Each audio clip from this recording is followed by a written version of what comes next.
여러분 사진을 한 장 보여드리려고 하는데요. 혹시 저 영화 보신 적이 있으신지 모르겠습니다. 미션 임파서블. 또 하나 보여주실래요? 예, 저거는 007 영화 시리즈죠. 예. 혹시 제가 금방 보여드린 저런 사진 속 영화를 보신 적이 있습니까? 저 영화들은 오늘 설교와 아무 상관이 없습니다. 첫 번째 영화는 미션 임파서블이라는 영화였고요. 시리즈 영화입니다. 두 번째는 007 제임스 본드 시리즈 영화였어요. 남자들이 굉장히 좋아하는 영화입니다. 물론 여성들도 좋아하는 분들이 있으시더라고요. 미션 임파서블에 나오는 배우 톰 크루즈를 보고 톰 아저씨라고 한다면서요. 여러분, 저 영화들이 왜 재미냐 하면요. 거기에 나오는 악당 때문이에요. 악당이 엄청나게 실력이 있고요. 멋있고요. 엄청난 힘을 가졌습니다. 악당이 강력하니까 다들 꼼짝 못하고 끌려다니거든요. 근데 미션 임파서블이나 007 제임스 본드 영화에서는요. 주인공이 그런 강력한 악당을 어떻게 해서든지 이기는 거예요. 우리에게 익숙한 영화 드라마가 다 그런 식입니다. 좀 재밌다고 하면 그 재밌는 영화나 드라마에는 강력한 악당이 있어요. 엄청난 힘을 가진 악당이 나오고 주인공이 악당에게 거의 죽을 뻔했다가 나중에 주인공이 가까스로 이기는 거죠. 주인공은 이기고 악당은 아주 비참한 최후를 맞이하게 되는 겁니다. 강력한 힘을 가진 그 악당, 요즘 청년들은 빌런이라고 하더라고요. 결국에는 그런 빌런이 비참한 최후를 맞이하는 것을 보면서요. 영화를 보는 사람들은 속이 시원해진다는 것을 느끼는 거죠. 그래서 여러분, 그 강력한 빌런, 악당이 죽으면 그러면 영화는 어떻게 될까요? 예, 그 영화는 이제 악당이 죽는 것으로 그 영화는 끝이 나는 겁니다. 해피엔딩이죠. 다들 웃고 행복하고 그래서 그걸로 끝나는 거예요. 영화에서는 악당이 죽으면 모든 것이 다 끝납니다. 우리는 지난주에 말씀에서 들었지 않습니까? 하나님의 백성들을 죽이려고 했던 하만이 죽었다고요. 모르드게를 나무에 매달려고 했다가 그 나무에 자기가 매달려 죽었어요. 아주 비참한 최후를 맞이했습니다. 하만이 가장 강력한 빌런, 악당이었거든요. 하만이 죽었으니까 이제는 다 끝난 거잖아요. 이제는 다들 웃고 떠들고 행복하기만 하면 되는 거예요. 오늘 말씀에서 아하수에로 왕도 그렇게 생각하고 있습니다. 그래서 에스더에게 하만의 집을 줬어요. 여러분, 에스더가 받았다고 하는 그 하만의 집이라는 것이요. 우리가 알고 있는 집, 뭐 30평, 50평, 뭐 그 부동산을 가리키는 말이 아닙니다. 하만의 집이라고 하는 말은요. 하만이 가졌던 소유 전부를 의미하는 거예요. 에스더는 하만의 재산 전부를 가지게 되었다는 말입니다. 예전에는 왕에게 반역했던 사람의 재산을 왕이 몰수를 했거든요. 그리고 왕이 마음대로 처분을 하는 거예요. 왕은 하만의 집을 몰수해서 에스더에게 준 겁니다. 여러분 기억나십니까? 하만이 은 1만 달란트를 왕에게 바치겠다고 했던 거 여러분 기억나시나요? 그때 그 1만 달란트가요. 페르시아 제국의 1년 세수, 1년 수입의 3분의 2 정도 되는 금액이라고 제가 말씀드린 적이 있습니다. 그러니까 하만이 소유한 부가 어마어마했다는 거죠. 하만이 그 엄청난 부가 이제 어디로 갔다고요? 에스더에게. 에스더가 소유하게 됐어요. 에스더가 엄청난 부를 얻게 되었다면 그러면 모르드게는 뭘 얻었을까요? 오늘 말씀 2절에는 왕이 하만에게 줬던 그 왕의 반지, 그 왕의 반지를 모르드게에게 줬다고 합니다. 하만이 가졌던 그 지위를 이제 모르드게가 갖는 거죠. 왕 다음으로 높은 사람이 된 겁니다. 가장 강력한 빌런 악당이 죽었고 에스더는 엄청난 부를 얻게 되었고 모르드게는 엄청난 지위에 올랐으니까 이제 무슨 걱정이 있겠습니까? 이제 즐겁고 행복하기만 하면 되는 거죠. 근데 여러분 오늘 말씀 3절에 보니까요. 에스더는 아직 기쁘지 않아요. 에스더가 다시 왕 앞에서 말씀하며 왕의 발 아래 엎드려 아각 사람 하만이 유다인을 해하려 한 악한 꾀를 제거하기를 울며 구하니. 에스더는 엄청난 부를 얻었다고요. 사촌오빠 모르드게는 그 나라의 2인자 자리에 올랐어요. 그렇지만 에스더는 여전히 왕 앞에 엎드려서 울고 있답니다. 유다인 하나님의 백성들을 살려달라고 하는 거죠. 여러분 기억나십니까? 지난주 말씀에 하만이 죽은 것이요, 하나님의 백성들을 죽이려는 계획을 세웠기 때문에 죽은 게 아니라고요. 하만이 죽은 것은 감히 왕후 에스더를 범하려고 했기 때문이었다고 말씀드렸죠. 그리고 왕의 아내를 범하려고 한 것은 반역죄에 해당한다고요. 거기다가 왕의 목숨을 구한 왕의 은인 모르드게를 죽이려고 했으니까 하만이 그 죄로 죽는 거였어요. 그러니까 하만이 12월 13일 모든 하나님의 백성들을 다 죽이려고 하는 계획은 아직도 법적으로 유효한 상태에 있는 겁니다. 말씀드렸잖아요. 12월 13일에 유다인을 다 죽이라는 조서는 아수에로 왕에게도 일부 책임이 있다고요. 그 문서에 왕의 도장이 찍혀 있다는 거죠. 유다인을 다 죽이려고 하는 그 문서가 잘못되었다고 하면 왕도 잘못했다고 말하는 거예요. 그래서 왕은 유다인 문제를 다루는 것보다 그냥 왕후 에스더의 마음을 풀어주는 쪽으로 해결하고 싶었을 겁니다. 에스더에게 하만의 재산을 다 넘겨줬고 하만도 처형했고, 그러니까 이쯤에서 끝내자, 뭐 이런 마음인 거죠. 그렇지만 에스더는 여기서 멈추지를 않습니다. 왕에게 유다인 문제, 하나님의 백성들 문제를 해결해달라고 울면서 요청하는 거예요. 여러분, 왕은 여기서 끝내고 싶은데 에스더가 계속 이렇게 하면 에스더가 위험해질 수 있습니다. 왕의 심기를 불편하게 해서 좋을 게 뭐가 있겠습니까? 하만도 죽었고 막대한 재산도 에스더에게 넘어갔고, 그러면 그걸로 만족하고 여기서 멈추는 것이 지혜일 수도 있어요. 왕은 하만이 죽었으니까 다 끝났다고 생각하거든요. 악당이 죽었으니까 끝난 거죠. 이제 그만하자는 마음인 거예요. 영화나 드라마에서 다 그런 식으로 마무리하지 않습니까? 그런데 여러분, 에스더는 멈추지 않습니다. 여기서 에스더의 집중력을 볼 수가 있어요. 에스더가 죽으면 죽으리라 하고 왕 앞에 나갈 때부터 에스더의 관심은요, 자기의 왕후의 자리에서 누리는 어떤 안락함, 이런 것들 아니었어요. 막대한 재산 아니었어요. 하나님의 백성들이었어요. 하나님의 공동체가 다시 살아나는 거였어요. 여러분, 제가 보니까 성도들 가운데 학창 시절에 선교단체에서 혹은 괜찮은 대학부에서 훈련을 받았던 분들이 계시대요. 그분들은 청년 시절부터 하나님의 나라, 하나님의 공동체에 관심을 가지는 경우가 많습니다. 성경 공부를 할 때에도, 청년 시절에 훈련을 받을 때에도 하나님의 나라, 하나님의 공동체를 계속 이야기를 하는 거죠. 그런데 그분들이 사회에 나가잖아요. 거기서 이제 약간의 부를 갖게 되고요, 지위가 좀 올라가고요, 그러면 그만 하나님의 나라, 하나님의 공동체는 거의 잊고 살아요. 내가 이만큼 사는 것은 이제 내가 하나님의 복을 받은 거지, 하나님께서 나를 사랑하시는 거지, 이렇게 하고는요, 더 이상 하나님의 나라, 하나님의 공동체를 추구하는 생활을 하지 않는 거죠. 다른 사람에게 관심이 없어요. 성도의 아픔이 내 귀에 안 들리고요, 내 눈에 들어오지도 않아요. 교회가 뭘 하고 있는지 관심 없습니다. 내가 그냥 좀 가진 거, 별 아쉬움 없이 사는 거, 그냥 그 자리에 그런 상태로 만족하면서 그 자리에 주저앉아 있는 거죠. 근데 여러분, 에스더는 거기에 머물러 있지 않았어요. 엄청난 재산을 얻었으니까, 이야, 이걸로 됐다, 하나님이 나를 사랑하시는구나, 하나님이 나에게 복을 주시는구나, 이렇게 하지 않았습니다. 다시 왕 앞에 엎드려서요, 울며 구했다고 합니다. 집중력을 발휘해서 하나님의 공동체를 지켜내는 일을 앞장서서 감당하고 있어요. 나만 괜찮으면 되는 것이 아니라는 거죠. 여러분, 예전에 나도 열심히 했어요, 이렇게 끝나면 안 됩니다. 나도 청년 시절에 훈련 좀 받았고, 나도 예전에 훈련 받았습니다, 이렇게 끝나서는 정말 안 되는 겁니다.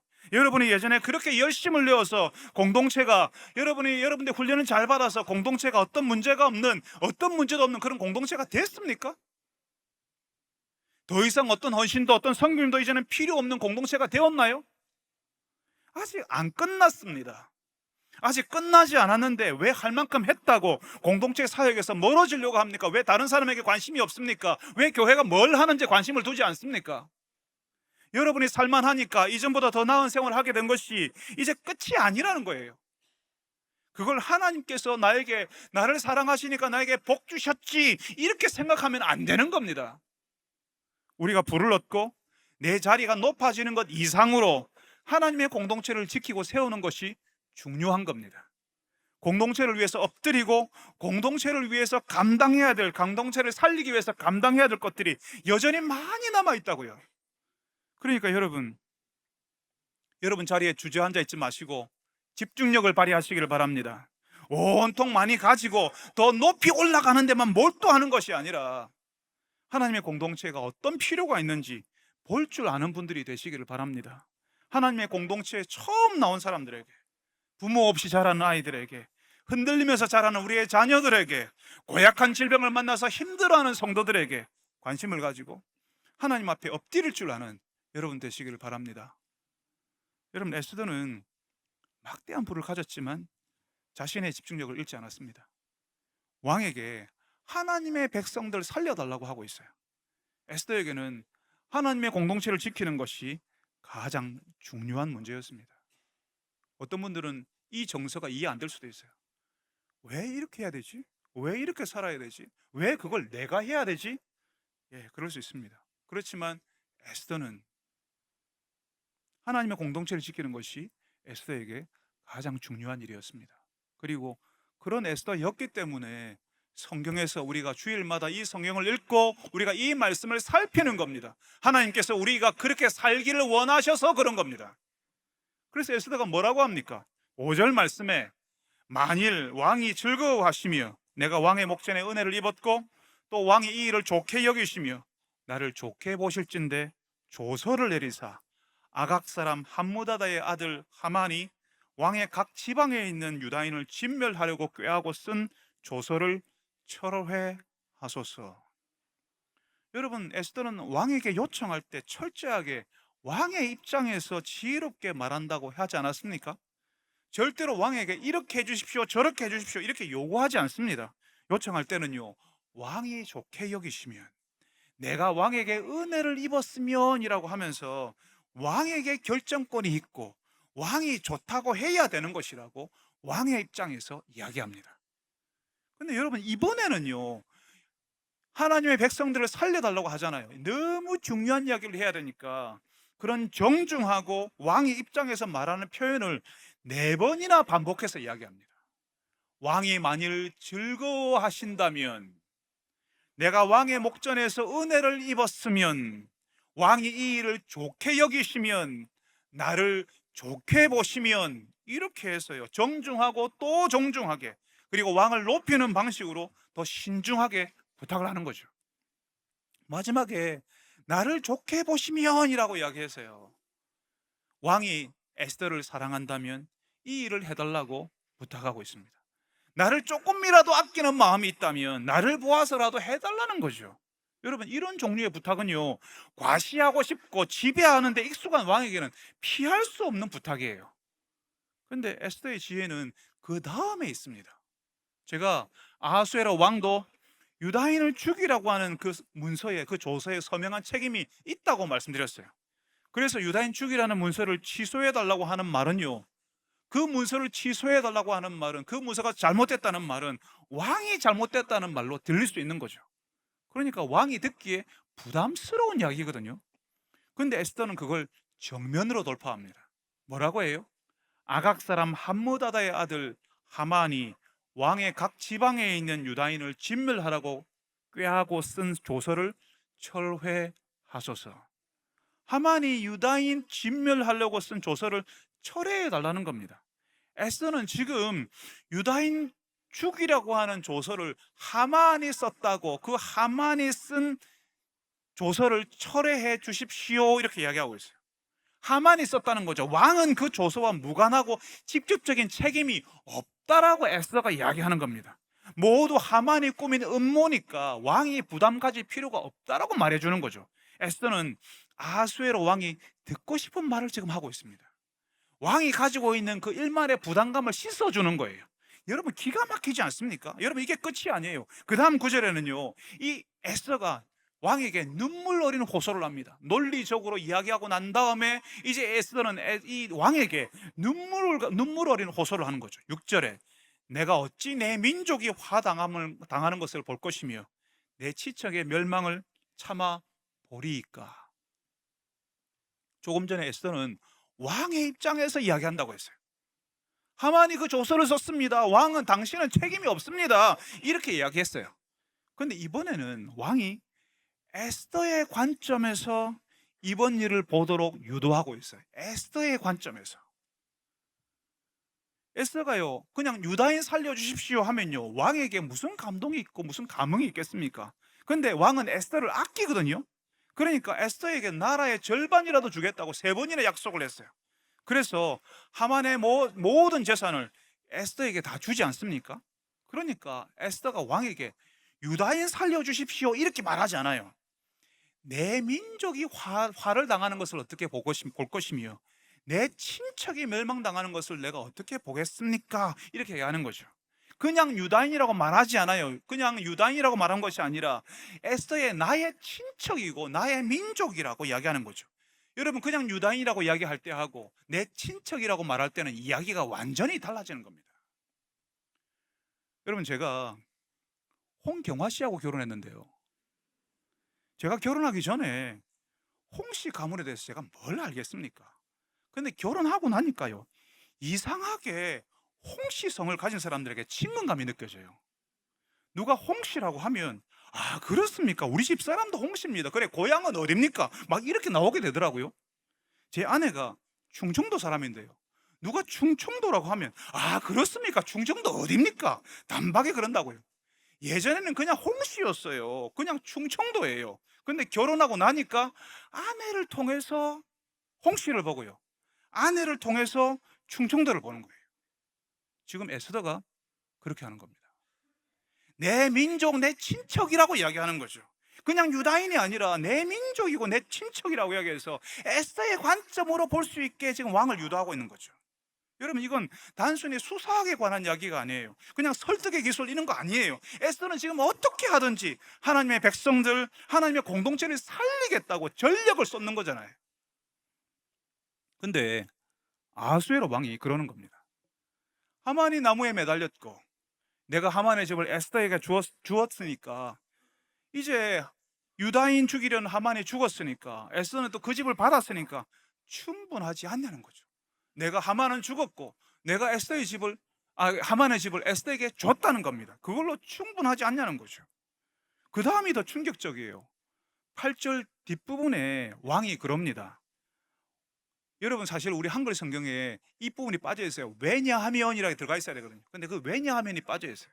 왜냐하면 왕의 이름을 쓰고 왕의 반지로 인친 조서는 누구든지 철회할 수 없음이니라. 지금 왕은 유다인들을 다 죽이라고 하는 조서를 철회할 수 없다는 거죠. 하만이 쓴 그 조서에도 왕의 이름이 들어가 있고 왕의 도장에 찍혀 있다는 거죠. 여러분, 에스더가 정말 지혜롭게 이야기했지만 왕은 에스더가 요청하는 그 철회해달라고 하는 그 요청을 들어줄 수가 없다라고 이야기합니다. 아수에로 왕 입장에서는 이게 너무 중요한 문제거든요. 그 당시에 왕은 거의 신과 같은 존재였어요. 그런 왕이 자신의 명령을 번복하는 것이 이게 내가 잘못했네, 이거는 내가 바로 잡아야 되겠네, 이렇게 하는 것은 스스로 신뢰를 무너뜨리는 일이었습니다. 말하자면 이런 거예요. 여러분, 우리 교회는요, 결혼할 때 믿는 사람과 결혼하기를 권합니다. 그래서 결혼 예배를 드릴 때 하나님을 믿으니까, 여러분, 이건 장례 예배 이야기가 아니에요. 결혼 예배를 제가 이야기 드리는 거예요. 하나님을 믿으니까 하나님 앞에서 맺는 언약을 중요하게 여기는 사람이니까 그런 사람이 지키고 새겨야 될 말씀을 전하는 겁니다. 하나님을 믿지 않으면 하나님 앞에서 맺는 결혼 언약도 중요하게 여기지 않으니까 목사는 그분에게 결혼 주례를 해줄 수가 없어요. 결혼 주례는 예수님을 믿겠다고 서약한 사람, 적어도 예수 믿기로 하고 예수님에 대해서 공부해보겠다, 학습해보겠다라고 서약한 사람에게 결혼 주례를 하는 겁니다. 근데 종종 성도들 자녀들이 결혼하는데 왜 담임 목사님이 주례해 주지 않습니까? 이야기하는 분들이 계세요. 참 안타까운 게요, 그 자녀와 결혼할 사람이 학습 서약을 안 한 겁니다.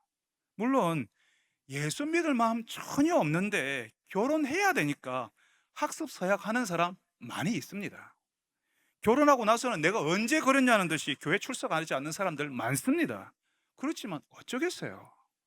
결혼하기 전에는 예수 믿겠다 했으니까, 교회 다니겠다고 했으니까 믿어줄 수밖에요. 우리 교회 규칙이 그렇습니다. 적어도 학습 서약을 한 사람에게는, 그것도 예수 신앙의 방식으로 결혼하겠다고 하는 사람에게는 주례해 준다고요. 근데 학습 서약을 하지 않았는데 왜 목사님이 주례해 주지 않습니까? 왜 교회가 사랑이 없습니까? 이렇게 하면 힘들어지는 겁니다. 교회는요, 규칙이 있고 교회 법이 있습니다. 한 공동체가 질서 있게 움직이려고 하면 그런 법과 규칙이 꼭 있어야 되거든요. 예, 그래도 좀 해주면 안 되겠습니까? 하는 그런 마음이 있는 줄 알아요. 학습 서약을 받아야 한다는 말이 꼭 너는 안 된다라는 말로 들리기도 하거든요. 누가 거절당하는 것을 좋아하겠습니까? 에스더가 그렇게 느꼈다는 거죠. 눈물로 호소하는데 법이 그렇다고, 왕이 도장에 찍힌 것을 취소할 수 없다고 하니까 그 앞에서 엄청난 무력감을 느끼지 않았겠습니까? 근데 여러분, 왕이 유다인을 죽이라고 하는 조서는 취소할 수 없지만 왕이 뭐라고 이야기하냐면요, 새로운 조서를 쓰라고 해요. 8절을 한번 보세요. 8절에 보면요, 너희는 왕의 명의로 유다인에게 조서를 뜻대로 쓰고 왕의 반지로 인을 칠지어다, 이렇게 이야기합니다. 왕이 지금 새로운 조서를 쓰라는 거예요. 유다인을 죽이라는 조서는 취소할 수 없다고 했죠. 그렇지만 새로운 조서를 써서 유다인 죽이라고 하는 조서를 덮어버리는 겁니다. 여러분, 혹시 컴퓨터 프로그램, 한글 프로그램 사용해 보신 적 있습니까? 한글 프로그램을 써보면요, 거기에 덮어쓰기 기능이 있어요. 예전에 쓴 문서가 있는데 새로운 문서를 만들어서 덮어쓰기를 하면요, 예전에 쓴 문서는 저절로 사라져 버립니다. 지금 왕이 제안하는 것이 그거예요. 그런 덮어쓰기를 제안하는 겁니다. 하만이 유다인 죽이려고 만들었던 그 문서를 새로운 문서로 덮어버리라는 거죠. 여러분, 이게 하나님께서 우리에게 행하신 방식이에요.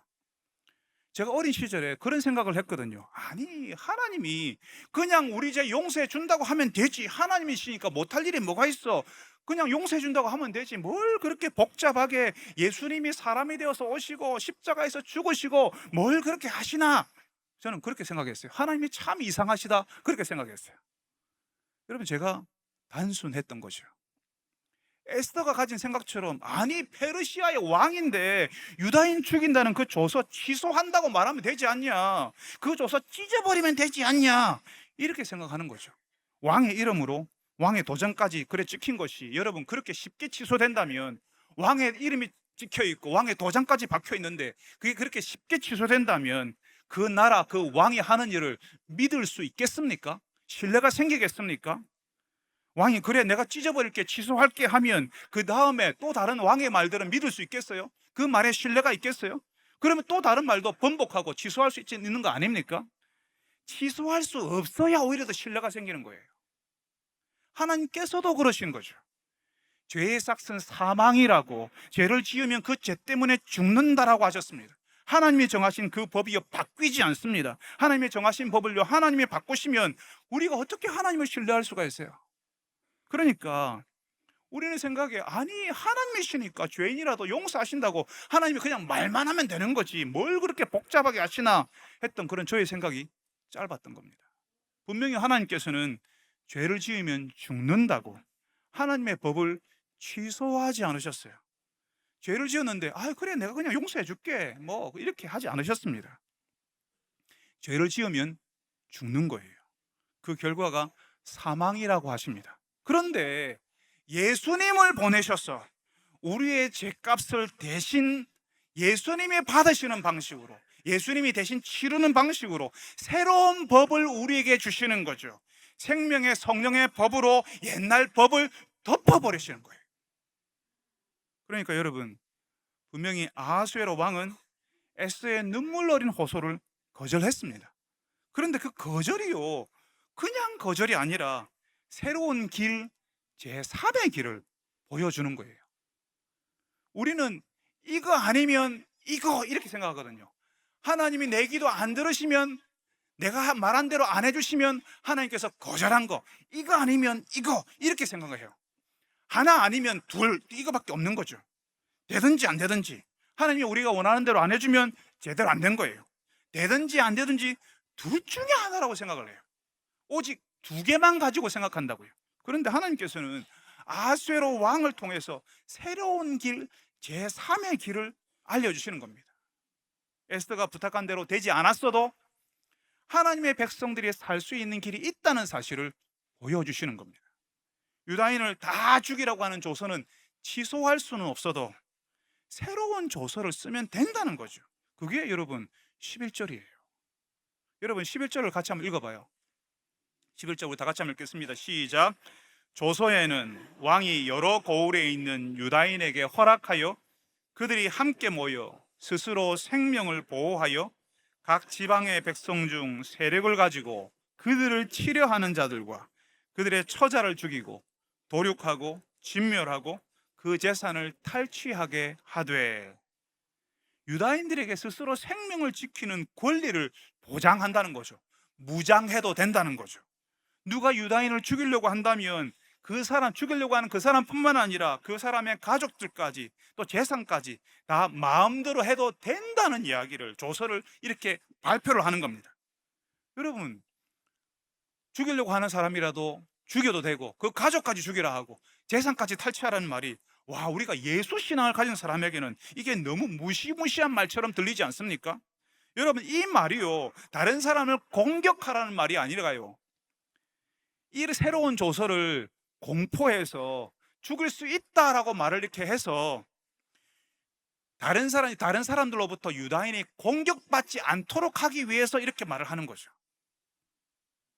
여러분, 이미 1월 13일에 유다인을 죽이라고 하는 조서가 공포된 상황이에요. 그 조서에도 유다인들 다 죽여라, 가족들 다 죽여라, 재산을 다 탈취해라, 이렇게 나와 있어요. 마치 예전에 나치 히틀러가 유대인들을 그렇게 했던 것처럼 그런 방식으로 페르시아에서 이런 조서가 발표가 됐어요.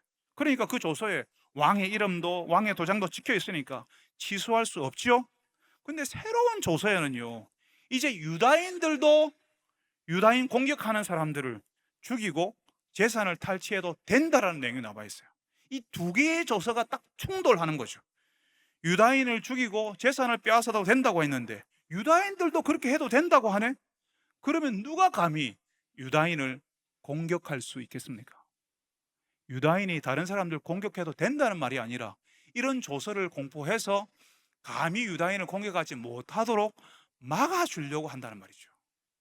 여러분, 1992년에 4월 말 그리고 5월 초까지 미국 LA에는 큰 폭동이 있었습니다. 그때 흑인들이 경찰관에게 인종차별을 당해서요, 항의 시위를 했었거든요. 근데 그 항의하는 시위대가 코리아타운으로 들어갔어요. 한인타운으로 들어가서 한국 사람들 가게를 무차별 약탈하고 방화를 했습니다. 그러니까 그 당시 한국 사람들이 어떻게 했냐면요, 스스로 무장을 했어요. 여러분, 미국 수정헌법에는 국가가, 나라가 국민의 재산을 보호하거나 국민을 보호하지 못하면 스스로 무장해도 된다라고 나와 있거든요. 그래서요, 이 사람들이 건물 지붕에 올라가서 총을 들고 가게를 지키는 거죠. 여러분, 한국 남자들이 어떤 사람들입니까? 전부 군 출신이잖아요. 무기를 전부 다룰 줄 아는 사람들이에요. 그러니까 그 당시 흑인 시위대가요, 한인 가게는 더 이상 약탈할 수가 없는 거죠. 거기에 총기로 무장하고 있고 함부로 갔다가는 죽을 수도 있잖아요. 못 가는 거죠. 이 한인들이요, 한인 남자들이 지붕 위에서 그 사람들을 공격하는 것이 아니라 그냥 총 들고 서 있기만 해도요, 그 사람들이 못 들어오는 거예요. 오늘 말씀의 페르시아 상황이 그런 겁니다. 유다인 재산이 탐이 나서 유다인을 공격하면 새로운 조서에 따라서 유다인을 죽일 수 있다라고 이렇게 공포가 되니까 자칫 잘못하면 유다인 재산을 탈취하러 갔다가 자기들이 죽을 수 있잖아요. 자기 생명도 빼앗길 수 있고 재산도 탈취할 수 있으니까, 그러니까 유다인을 함부로 공격하지 못하는 겁니다. 하만의 이 조서가 취소되지 않았는데 이 새로운 조서 때문에 유다인들이 보호받고 살게 되는 거예요. 여러분, 이런 내용을 담은 조서가요 3월 23일에 작성이 됐어요. 그리고 페르시아 제국 전역에 전파되었습니다. 그 당시 페르시아는 역참 제도가 잘 되어 있다고 말씀드렸죠. 이번에 새로운 조서를 전달하는데 왕의 말, 왕의 준말을 썼답니다. 그러니까 엄청나게 빠른 속도로 왕의 제국 전역에 전달되었을 거예요. 왜 이렇게 빠르게 전달하냐면요, 유다인들이 이 소식을 모르는, 그러니까 유다인들을 다 죽이라는 조서만 알고 있고 이제 유다인들이 스스로 보호해도 된다는 조서는 모르는 유다인들은 지금 죽을 맛이거든요. 너무 고통스러운 시간을 보내고 있거든요. 그 사람들에게 빨리 이 소식을 전하라고 왕의 말을 사용해 가지고 전국에다가 이 소식을 퍼뜨리는 겁니다. 여러분, 그때 하만이 유다인을 다 죽이라고 하는 조서가 1월 13일에 작성됐어요. 근데 유다인을 위한 새로운 조서는 3월 23일에 작성되었습니다. 그러니까 얼마 만의 기간이에요? 70일. 70일 동안 유다인들은 엄청난 고통을 당했습니다. 12월 13일에 유다인은 다 죽이라는 명령이 떨어졌으니까 유다인들은 이제 사형 선고를 받아놓은 사람처럼 그렇게 살아야 됐어요. 여러분, 이 명령이 떨어졌을 때 유다인들은 금식하고 하나님께 부르짖고 그다음 제위에서 뒹굴고 그리고 또 베옷을 입고 하나님 앞에서 슬퍼하며 하나님께 소화 달려달라고 부르짖었다는 거죠. 하나님을 꼼짝없이 기다리는 시간이었어요. 어쩌면 이 사람들은 이전에 이렇게 하나님을 찾았던 적이 없을 정도로 하나님을 간절히 기다렸을 겁니다. 그렇지만 여러분, 70일 동안 아무 일도 일어나지 않았어요. 아무것도 보이지 않았어요. 우리가 에스더를 읽으면서 우리가 계속 살핀 것처럼 어디에도 하나님이 나타나셨다, 하나님이 일하셨다 이런 거 없습니다. 성도들은요, 출애굽기에 하나님의 백성들을 하나님께서 구름 기둥과 불 기둥으로 인도하신 것처럼 그런 일이 우리에게 좀 나타났으면 좋겠다, 우리의 앞으로 날들이 어떻게 될지, 우리의 나중에 어떻게 될지 알고 싶었을 거예요. 구름 기둥과 불 기둥으로 우리를 좀 안내해 주십시오 했을 거예요. 엘리야 시대에 나타난 것처럼 하늘에서 불이 떨어져 가지고 하나님을 믿지 않는 사람들 싹 쓸어버리기를 바랬을 거예요. 하만과 같은 사람들 싹 쓸어버리기를 바랬을 거예요. 그런데 구름 기둥, 불 기둥, 하늘에서 떨어지는 불 하나도 없었습니다. 아무것도 없었습니다. 그런데 갑자기 오늘 소식이 전해지는 거죠. 70일 만에 새로운 조서가 내려오는 겁니다. 그것도 에스더나 하나님의 백성들이 바란 게 아니었어요. 에스더가 기대하고 요청한 게 뭐였어요? 유다인을 다 죽이겠다는 조서가 취소되는 거였어요. 그게 철회되는 거였어요. 그런데 원하는 대로 안 됐어요. 안 됐는데 어떤 소식이 와요? 새로운 소식. 하만이 그 죽음의 조서를 덮어버리는 제3의 소식이 오는 거죠. 하나님의 백성들이 살 수 있다는 소식이 날아오는 겁니다. 여러분, 이 사람들이 얼마나 기뻤겠습니까? 마치 이런 거예요. 여러분, 예전에 일제강점기 시절에 우리나라 독립군들이 나라의 독립을 위해서 열심히 싸웠는데요, 일본이 갑자기 패망해가지고 8월 15일에 우리나라가 해방이 됐습니다. 그러니까 독립군들이요, 우리 손으로 해방을 가져오지 못했네, 우리 뜻대로 안 됐네, 정말 속상하다, 뭐 이렇게 하나요? 그래도 해방됐으니까 기쁜 거잖아요. 대한독립 만세 하는 거잖아요. 하나님의 백성들이요, 새로운 조서가 전해지니까 이제는 살았다라고 이야기하는 겁니다. 자기의 뜻대로 되지 않았으니까 속상한 게 아니라 어떻게든 하나님께서 우리를 살리셨다고 믿고 기뻐하는 거죠. 오늘 우리는 읽지 않았지만 우린 14절까지 읽었지만 15절, 16절, 17절에는요 계속해서 즐거이 부르며 기뻐했다, 즐거움과 기쁨이 있었다, 즐기며 기뻐하며 잔치를 베풀었다라고 이렇게 이야기하고 있습니다. 그러니까 여러분, 우리 눈에 구름 기둥과 불 기둥이 보이지 않아도, 우리 인생을 살아가는데 하늘에서 불이 떨어지는 것 같은 그런 일이 일어나지 않아도 하나님은 70일 그 답답한 시간을 보내고 있는 우리에게 기쁜 소식을 주실 겁니다. 어느 날 갑자기 안 되던 일이 되고요, 어느 날 갑자기 풀리지 않는 일이 스르르 풀리는 경험을 하게 될 겁니다. 그렇지만 여러분, 내가 기도한 대로만, 내가 원하는 대로만 되어야 한다고 생각하지 마시기 바랍니다. 이렇게 해주지 않으면 하나님 나에게 기도 응답 안 한 겁니다, 이렇게 해줘야 됩니다 라고 하나님을 여러분의 손 안에 두려고, 여러분 손 안에 붙잡아 놓으려고 애를 쓰지 마시기 바랍니다. 우리가 생각한 것이 우리가 좋아지고 우리 일이 풀리는 유일한 방법이 아닙니다.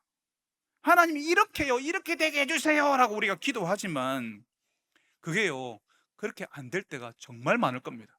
왜냐하면요, 마치 바둑 9급짜리가 바둑 9단에게 훈수 두는 것과 같거든요.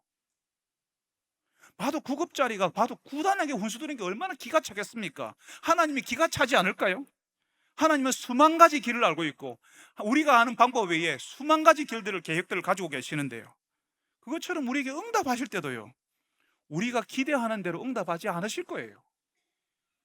여름에 홍수가 나서 고립된 사람에게 헬리콥터가 쫙 날아가가지고 구출하러 갔는데, 아니요, 나는 하나님이 하늘에서 줄 내려주기를 기다리고 있어, 이렇게 하면 어떻게 됩니까? 홍수 가운데 죽을 사람을 하나님이 헬리콥터 동원해가지고 살려주려고 하시는데, 나는 하나님의 줄 내려줄 때까지 기다릴 거야, 고집을 부리면 안 되는 거죠. 내가 원하는 대로는 아니지만 다른 방식으로 하나님의 임재, 하나님의 일하심을 나타내시는 거잖아요. 여러분, 이거 아니면 안 됩니다, 하나님이 이렇게 해주세요, 이렇게 해서 하나님을 이것 아니면 저것 이렇게 내 두 손 안에 움켜쥐려고 하지 마세요. 하나님이 우리에게 제3의 길을, 새로운 길을 주신다는 사실을 믿으시기를 바랍니다. 아마 여러분들이 하나님 이렇게 해주세요 라고 기도했어도 여러분 원하는 대로 대부분 안 됐을 거예요. 이런저런 수고를 했고 또 애를 썼는데 아마 잘 안 됐을 겁니다. 마치 그래서 하나님께 거절당한 같은 그런 속상한 마음이 정말 많았을 거예요. 여러분 힘들었을 거예요. 그런데 여러분, 희한하게도 시간이 좀 지나니까 이상하게 여러분 뜻대로는 아니지만 일이 풀리고 어려움이 사라지는 경험 해보지 않으셨나요? 분명히 내가 바라는 대로는 안 됐어요. 내가 원하는 대로 안 됐어요. 그런데 이상하게 되는 거예요. 그런데 오히려 그게 더 나은 거예요. 그런 일 경험해 보지 못했습니까? 저는 너무 많이 경험했습니다. 하나님께 소리 내어서 기도했고 오랜 동안 기도했고 하나님이 이겁니다 라고 기도했지만 그것대로 이루어지지 않은 것은 태반이었어요. 그렇지만 내가 원하는 대로 되지 않았지만 이상하게도 일은 되었고요, 이상하게도 내가 기도한 것보다 더 잘 됐어요. 여러분, 비록 하나님께서 죽음과도 같은 70일을 우리가 지나게 하시지만 그 70일이 하나님을 바라는 70일이고 이전에 한 번도 그렇게 하나님께 나가본 적이 없었던 70일이라면 그 의미 있는 거죠. 나에게 어떤 응답도 없는 70일이라고 답답해하지 말고, 내가 한 번도 이렇게 이전에 이런 방식으로 하나님께 나가본 적이 없었다면 이 70일은 하나님과 가까워지는 70일인 거죠. 정말 우리에게 의미 있는 70일인 거죠. 그런 70일을 통과하는 성도들에게 하나님께서 기쁜 소식 주실 겁니다.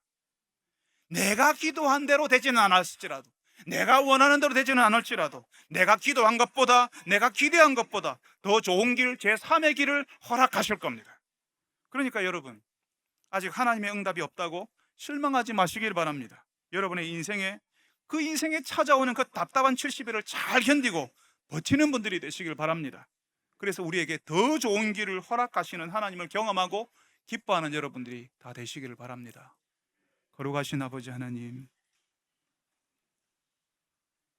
이것 아니면 저거라고 하는 생각 내려놓고 하나님께서 내가 기도한 대로 주시지 않아도, 내가 원하는 대로 응답하지 않아도 하나님께서 제3의 길을, 새로운 길을 허락하신다는 사실을 믿고 신뢰하는, 기다리는 주의 백성들이 다 되게 하여 주옵소서. 이 땅에서 조금 가졌고 이 땅에서 조금 높아졌다고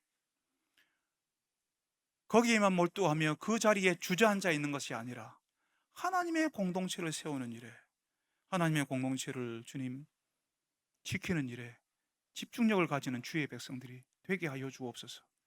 옛날에 나도 해봤다고, 나도 열심히 했다고, 나도 훈련받았다고 그것으로 끝이 나는 것이 아니라 아직도 끝나지 않은 하나님의 공동체를 지키는 그 일을 감당하는 주의 백성들이 다 되게 하여 주옵소서.